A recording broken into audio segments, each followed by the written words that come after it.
to another jam-packed episode of Living Your Life. My name is Kier Spates. Many of you know me as Junior from the Steve Harvey Morning Show. On this show, we talk in detail about my journey with sickle cell disease, and we look to find solutions to help those suffering from sickle cell and challenge the status quo. And to help me navigate this whole journey is my good friend. He's a doctor as well. I love talking to him. I'm glad he's on this journey with me. Dr. Corey Hebert, welcome back, man. How you doing, brother? It's always good to see you. It's always good to be seen. Better to be seen than viewed. You know what I'm saying? I know, man. But we got a great show. I mean, jam-packed with inspirational guests. Yeah. Exciting guests. We have them, and they're here. This first guest, man, she is 17 years old. And I'm interested about how she found a way to start a foundation to give people with sickle cell rides to the doctor. I mean, that's very important because people don't realize they can't get there. Let me ask a question. Have you ever been at a point where you were having a crisis and didn't have a way to the hospital? Yeah, I have, man. I have. And I just had to wait. Like even as a kid, if I had a sickle cell crisis, my parents were at work, then somebody had to come to the house and get me to take me to the hospital. It wasn't right away. It may be 4 or 5 hours later.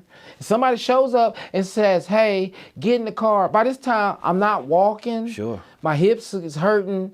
My arms is hurting. And somebody has to carry me.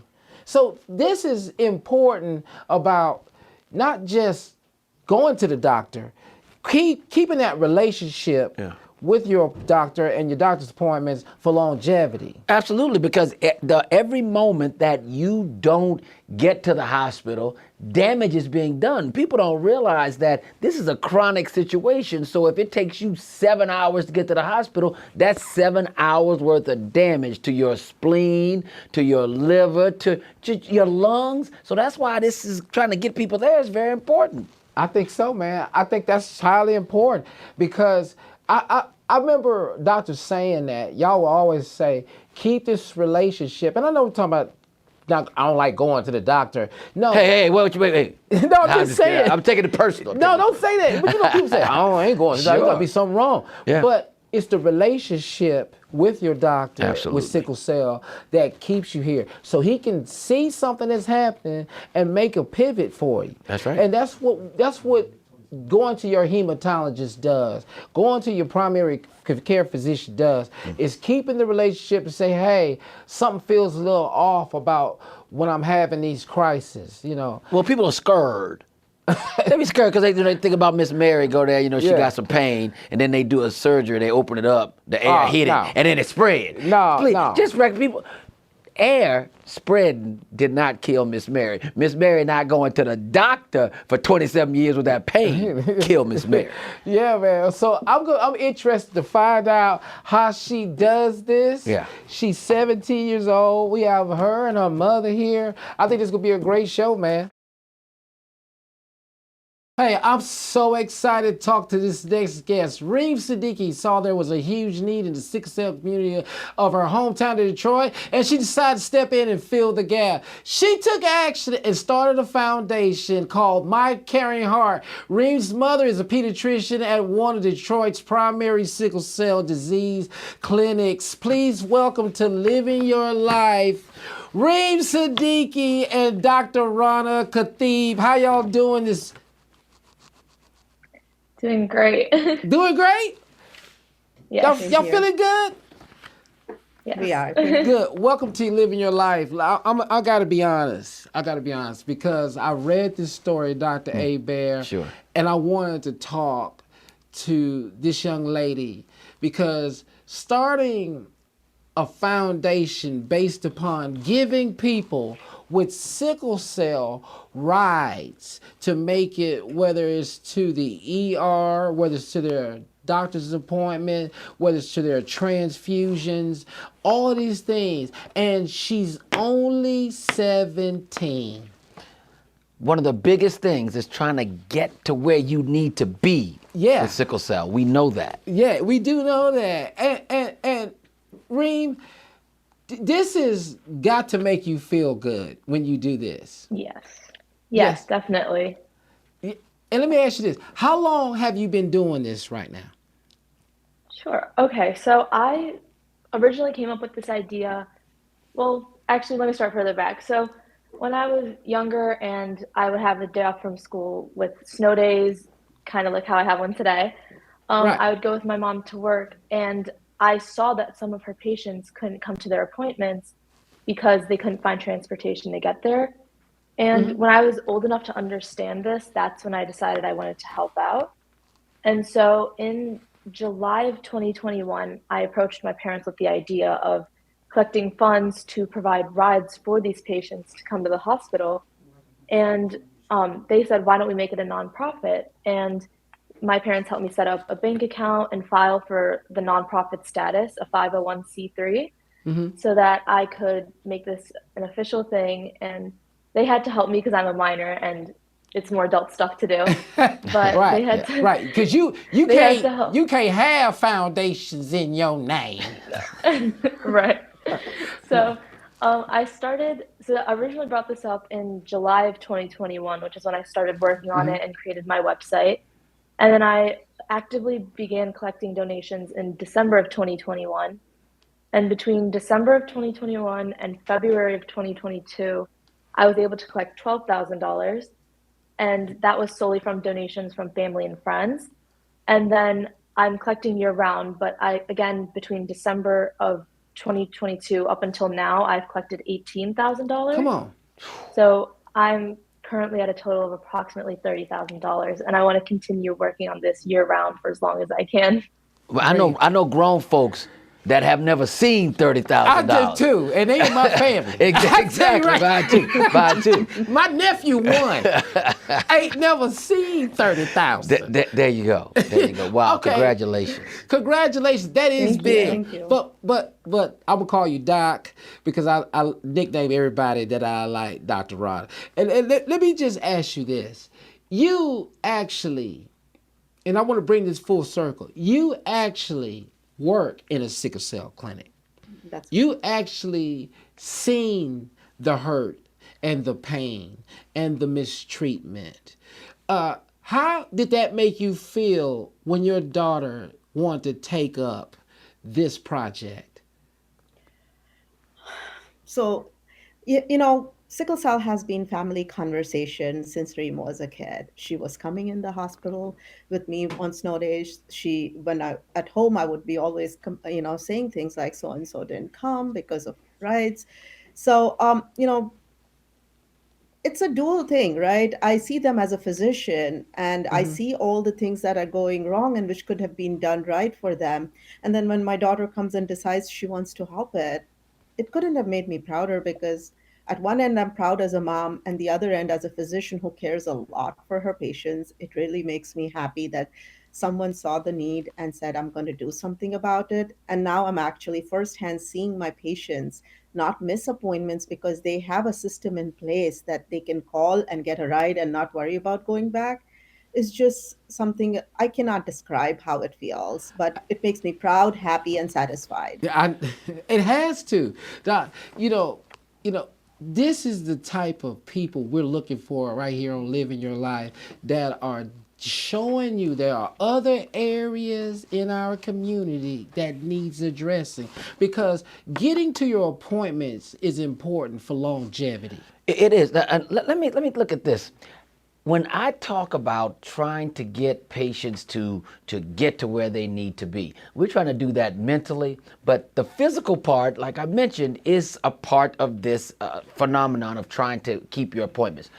What is the process? The real process on how they make the appointments, because there's going to be somebody in your area right now watching this saying, man, I gotta use this.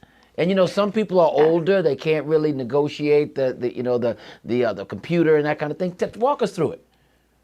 Sure, yeah. So what happens is if a patient's family or the patient realizes that they don't have transportation to come to their appointments, they will call the hospital and they'll talk with the nurse or the sickle cell social worker directly.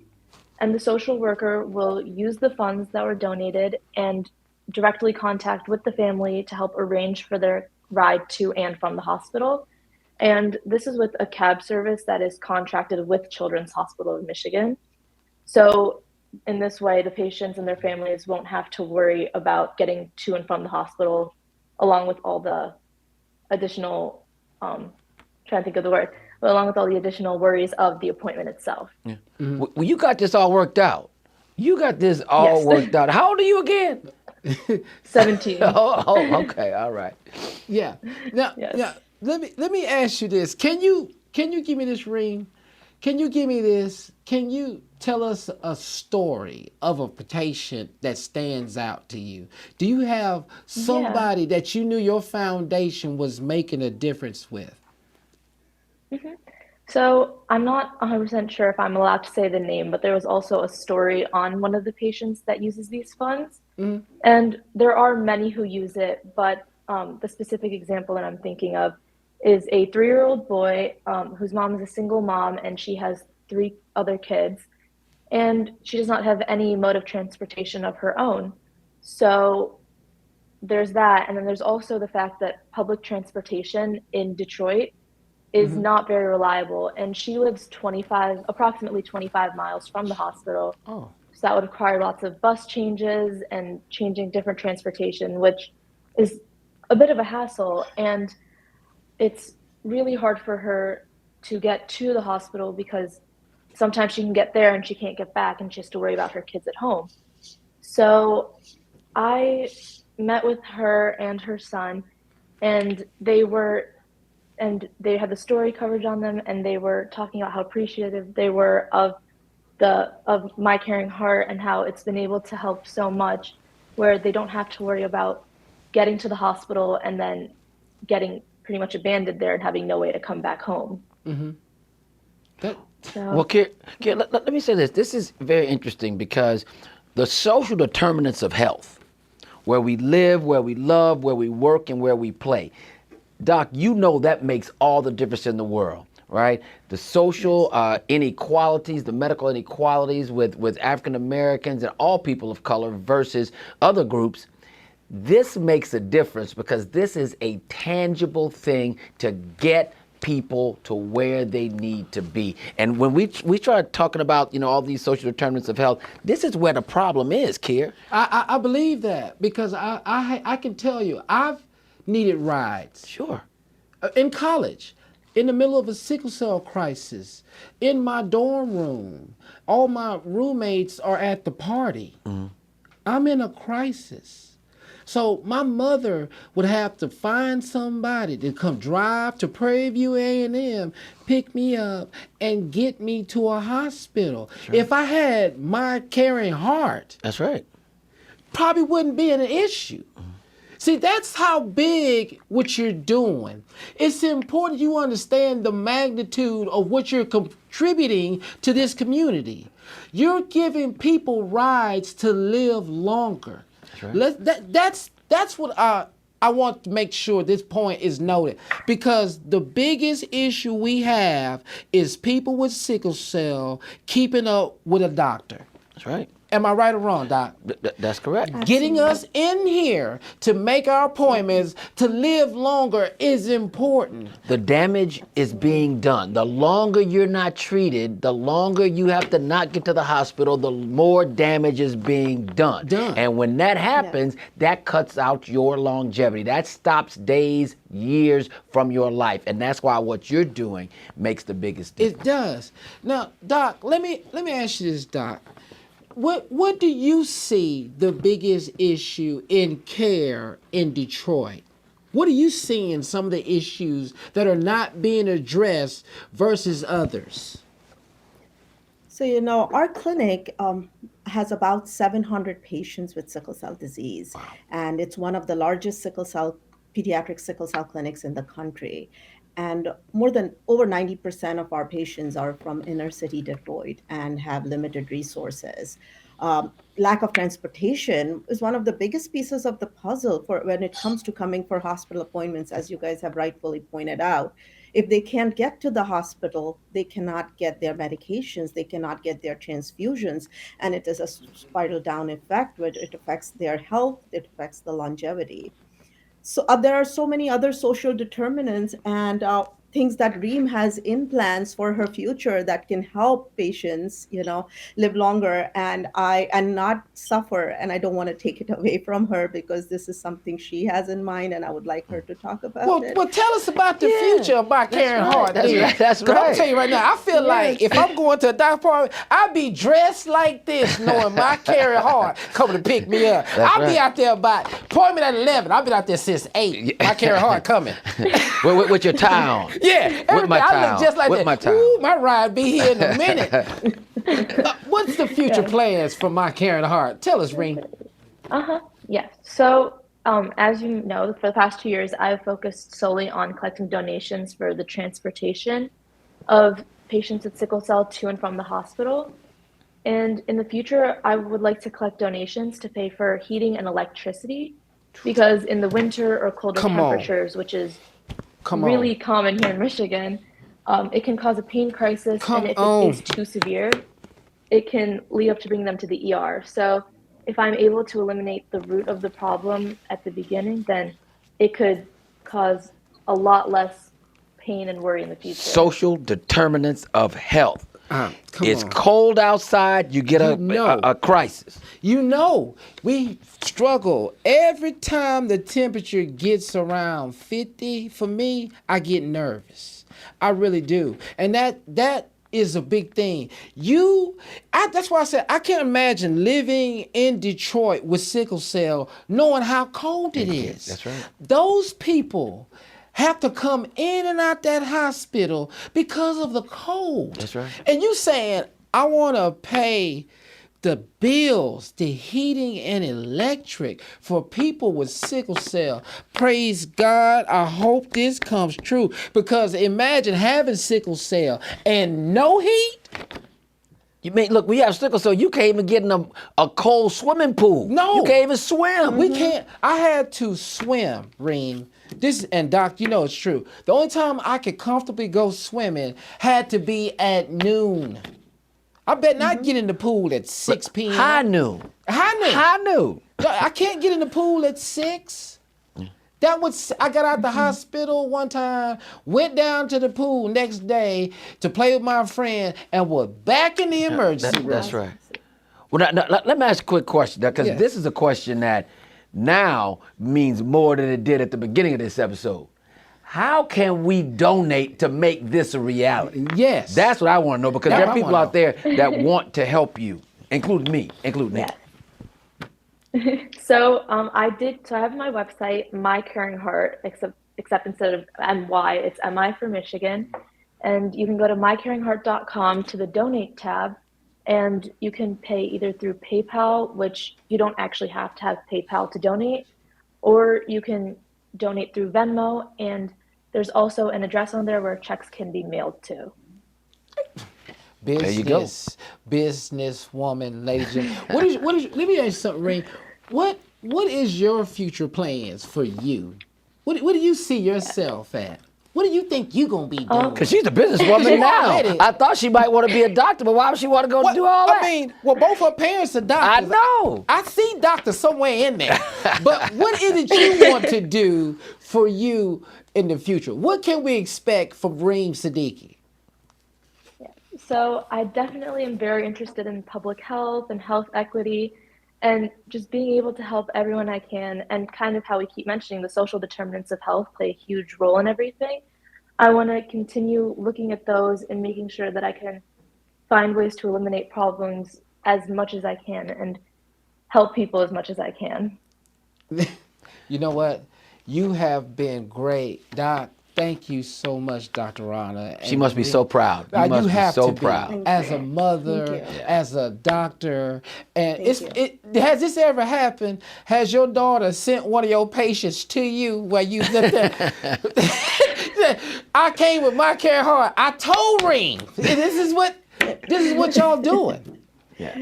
Yeah, this particular kid that Reem is talking about, when she met him, he just ran and hugged her. And that moment when he did that, almost everybody around had tears in the eye because and the mom mentioned that too. So I felt like they were more of her patients than mine. But, It's just that seeing the inequality that my patients face, the lack of dedicated donations towards my patients, the lack of, now there is a lot of research going on, but in the past there was just a lack of attention. All those things are heartbreaking, and we got to start somewhere, and this is the first step. And I hope we continue, and everybody else in the community continue towards helping from the outside, taking care of other factors that come in play in taking good care of our patients. Absolutely. Listen, if you are in the Detroit area and you can't get a ride to your appointment and you're a sickle cell patient, I suggest you call Micaringheart. They got a ride for you all the time. Listen, make sure you donate, support this wonderful organization. They're doing such a great job in the community. And I want to let you know, Reem, I'm going to be making a donation to your foundation. I am. Thank you so personally. much. Me too. And I will give you, I'm not Nostradamus, but what I will tell you is this. I see this not just for sickle cell, not just in the Detroit area. I see this for all types of people trying to get to their doctor's appointments across the United States. It just hit me. That's what I see. This gonna be like, Micaringheart gonna be like the medical Uber. That's Boy, right. Moober. Boy, Moober. I don't care if you break your leg. I need Micaringheart just out here on the curb. Meeber. Just That's the new name. leg from. I don't care if you got a dislocated shoulder. Micaringheart. I see this as medical Uber. I'm telling you, this is how big this is gonna be. I'm gonna make a donation. I'm telling you, I'm gonna support you guys. And please come back on you so Living Your much. Life so we know how well you're doing, the progress. Keep us updated. Is that fair? Yes. Oh, well, ladies and gentlemen, Thank Reem you. Siddiqui and Dr. Rana Katib, y'all give a round of applause. Thank you for coming on Living Your Life. We appreciate you. Yeah.